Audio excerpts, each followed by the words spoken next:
Minangkabau memang Melayu, Aceh pun Melayu. Bugis jadi Melayu, Banjar jadi Melayu, Aceh jadi Melayu.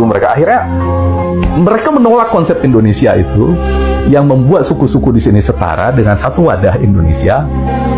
Tapi mereka sendiri akhirnya kebingungan. Pada hemat saya, soal pangkal atau pokoknya ialah konsep Melayu itu bukan sekadar dapat dikaitkan dengan etnik. Benarlah Melayu. Sorry girl, I gotta go. Yeah, you know this ain't the old me. Try to keep it on the low.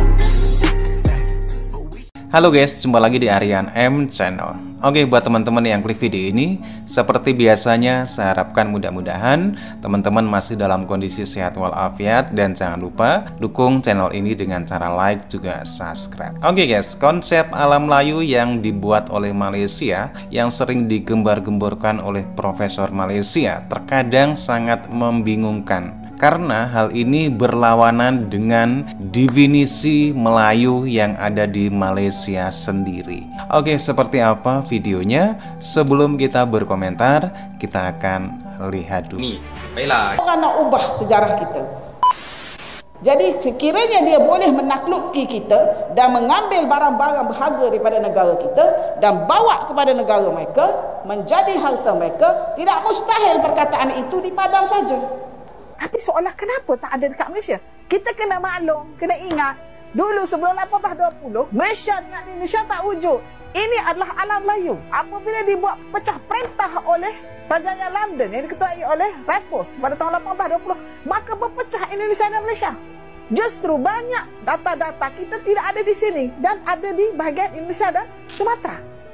Kerana kita ini kawasannya, kawasan tempat laluan, pelabuhan. Relau-relau besi banyak. Dan satu lagi, berapa kerat kita nak cari ke atas bukit gunung tu? Data-data bangsa kita orang Melayu ni duduk atas gunung, duduk atas bukit. Banjaran Titiwangsa itu adalah kota-kota ataupun istana-istana tua yang ditinggalkan. Kita tahu itu. Nah, Jawa itu kita kira Melayu. Jawa itu Melayu. Jawa itu dikira Melayu. Bugis itu Melayu. Banjar juga disebut Melayu. Minangkabau memang Melayu. Aceh pun Melayu. Bugis jadi Melayu, Banjar jadi Melayu, Aceh jadi Melayu. Mereka menolak konsep Indonesia itu yang membuat suku-suku di sini setara dengan satu wadah Indonesia. Tapi mereka sendiri akhirnya kebingungan. Aceh ditarik dimelayukan, artinya Aceh dimelayukan apa? Hilang keacehannya. Jawa dimelayukan, hilang kejawaan. Gitu. Kita kan enggak, Indonesia ini. Jadi mereka ini benar-benar bingung dengan konsep mereka sendiri, dan itu karena tidak mau keluar dari kategori-kategori yang dibuat oleh penjajahnya. Dan ini menjadi lucu, pernyataan dari Profesor Ahmad Muaidi yang sama, bahwa dia katakan, ini orang yang mempunyai jiwa yang merdeka walaupun negara terjajah. Tapi yang jadi kacau kalau negara macam negara kita sudah bebas merdeka 1957, merdeka sudah, tetapi pemikiran masih lagi terjajah, masih lagi menganggap orang baratlah segala-galanya. Itulah kiblat yang harus kita ikut. Nah, itu bahaya. Dan kita lihat kan, barusan Profesor Abdul Muaidi Ahmad sendiri yang mengatakan, ya, saya pergi Amerika, mereka cakap tuh bahasa Inggris.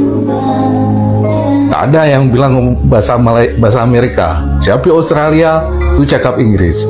Tak ada bilang Malaysia. Di sini dia katakan, kita jangan terjebak dalam kategori-kategori yang dibuat oleh orang putih. Jangan menganggap itu barat kiblat. Akhirnya jadi rancu sendiri. Itulah akibat orang-orang yang takut mengambil resiko, takut keluar dari zona nyamannya, lebih memilih pohon okulasi daripada membongkar akar pohon yang lama dan menanam biji hingga tumbuh kuat dengan sabar. Ya. Halo teman-teman semuanya. Oke, selamat datang di channel saya. Nah, kali ini saya akan membahas yang lagi viral, yaitu konsep Melayu di Indonesia dan konsep Melayu di Malaysia. Oke, teman-teman semuanya, Anda tahu bahwa kata Melayu di Indonesia adalah suatu kaum Melayu dan mereka terdiri dari beberapa kaum, kemudian menjadi bangsa Malaysia. Nah, di Indonesia Melayu hanya adalah sebagian suku. Ya, ingat, dari 700 suku yang ada di Indonesia, itu Melayu adalah salah satu suku di Indonesia yang sebagian besar yang menempati di Pulau Sumatera dan sebagian di Kalimantan bagian barat.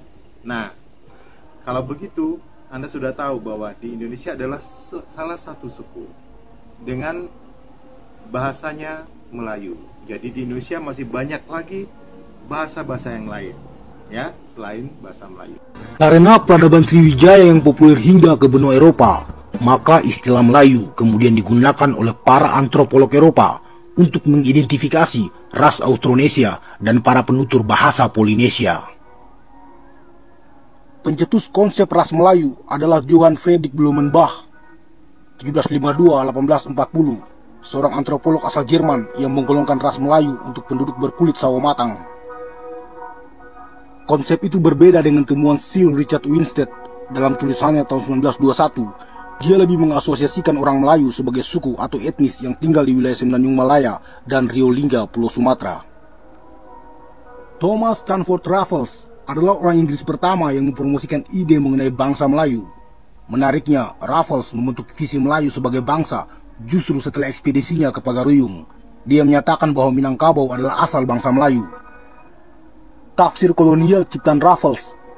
Saya membuat kajian terbaru menentukan Melayu dengan 6 dominan DNA. Dan 6 dominan DNA ini berdasarkan kepada kajian dibuat di Amerika. Kita panggil Yunan, Champa, Laulong, Cambodia. Tapi dalam beberapa bulan kebelakangan ini, setelah saya menyebarkan kajian saya ke seluruh Indonesia, saya dapati bahawa kajian saya ini menepati kajian yang dibuat oleh Hatin tahun 2011. DNA Jawa, Minang, Kedah, Patani, Kelantan dan Cambodia itu sama. Seterusnya saya ada jumpa juga genetik yang 69%-nya ada di seluruh orang Melayu, yang saya labelkan sebagai Laulong atau naga, naga tua, terdapat di seluruh penduduk alam Melayu. Yang ini menarik sebenarnya, 6 genetik ini ada karakter dia tertentu. Saya katakan siapa saja yang ada salah satu daripada 6 genetik dominan ini, mereka itu mempunyai satu daripada 6 darah Melayu.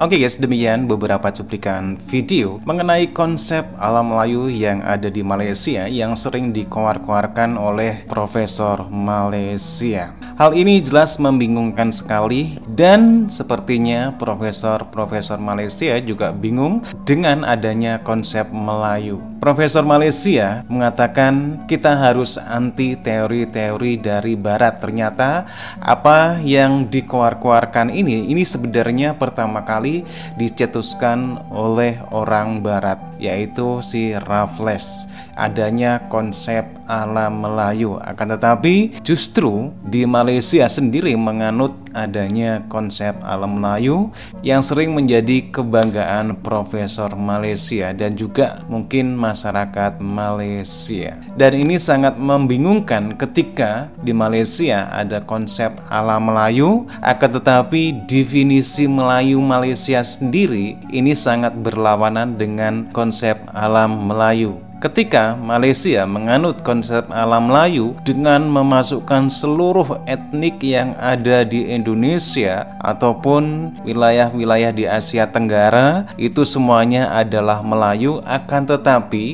tetapi definisi Melayu yang ada di Malaysia sendiri adalah Melayu itu harus beragama Islam dan dikaitkan dengan agama. Melayu itu harus mengamalkan adat istiadat Melayu dan Melayu itu harus berbahasa Melayu. Akan tetapi coba kita bisa melihat faktanya. Apakah orang Melayu Malaysia tahu dengan bahasa Jawa? Tentunya tidak. Apakah orang Melayu Malaysia tahu dengan bahasa Bali? Tentunya tidak. Kalau menurut saya, Melayu ataupun rumpun Melayu itu lebih pasnya adalah sekelompok manusia yang tinggal di wilayah tertentu dengan persamaan DNA ataupun gen. Jadi di sini konsep alam Melayu itu jelas menyamakan semua etnik yang ada di Indonesia, di Malaysia dan di sekitar Asia Tenggara itu sama. Padahal secara budaya, bahasa bahasa itu sangat berbeda sekali. Misal Jawa dengan Melayu, misal Bali dengan Melayu di Malaysia dengan Melayu di Riau, ini sangat berbeda sekali. Nah, disinilah konsep ala Melayu Malaysia yang sangat bertentangan dengan fakta yang ada tentunya. Sekali lagi, kalau kita berbicara Melayu, apa yang menjadi definisi Malaysia ini saja sudah berlawanan dengan konsep ala Melayu. Oke guys, demikian videonya. Bagaimana nih menurut teman-teman? Silahkan, kalaupun ada yang kurang, teman-teman bisa berkomentar. Dan jangan lupa like, subscribe channel ini. Terima kasih dan wassalamualaikum warahmatullahi wabarakatuh.